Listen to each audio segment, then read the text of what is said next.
si platforma e cila ndërlidh pallatin me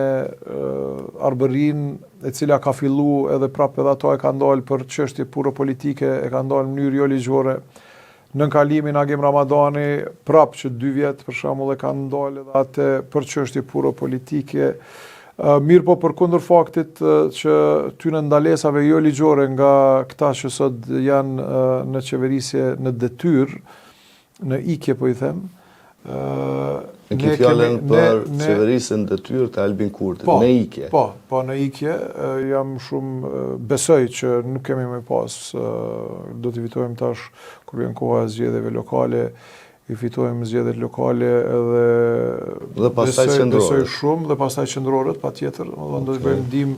të madhe edhe niveli qendror që me ndru këtë qeveri bllokuese, këtë qeveri të mbrapsht, këtë qeveri populiste që për fat të keq, për kundër faktit që kam provu me bashkëpunu me ta 2 vitet e para, e kam pa që nuk janë njerëz që bashkëpunohet me ta, sepse kanë thonë, me neve të zhbllokojmë, për ndryshe nëse si me neve i armiku ynë, apo kupton, domethënë nëse ke mendim ndryshe i armik, edhe kjo një mendësi mentaliteti regjimeve, me mua kundër meje. Një mendësi rrezikshme, një ideologji e mbrapsht, një ideologji ndoshta e stërvjetruar para 100 e kusur vitesh që nuk ka vend në kohën moderne sot të zhvillimit të qytetërimit. Edhe si e tillë e kam pa që këta nuk po bojnë gabime kështu amatereske, po faktikisht e kanë të qëllimshme këtë aspektin e blokadave edhe të sabotimit të çdo gjë, të çdo zhvillimi, ose të ashtu të planifikimit për rënim të çfarëdo që u bë deri tash.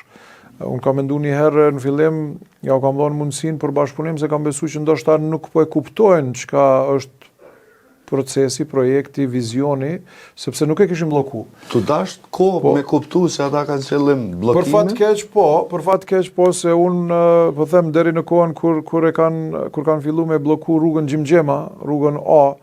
një projekt madhor më i madh pas luftës në kryeqytet, që ka qenë ashtu nsirtare për ma shumë se 12 vite, edhe ne e kemi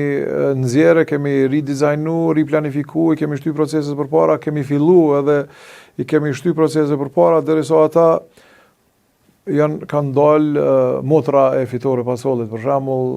me blokada 3 herë është dashur ne me luftu në gjyq, 3 herë me i fitu. 1 vit na kanë humbë në këto procese të panevojshme. Edhe aty e kam pa që këta faktikisht qëllimisht janë bllokues, jo që nuk din, faktikisht nuk din me zhvillu, po me blloku janë profesionistë.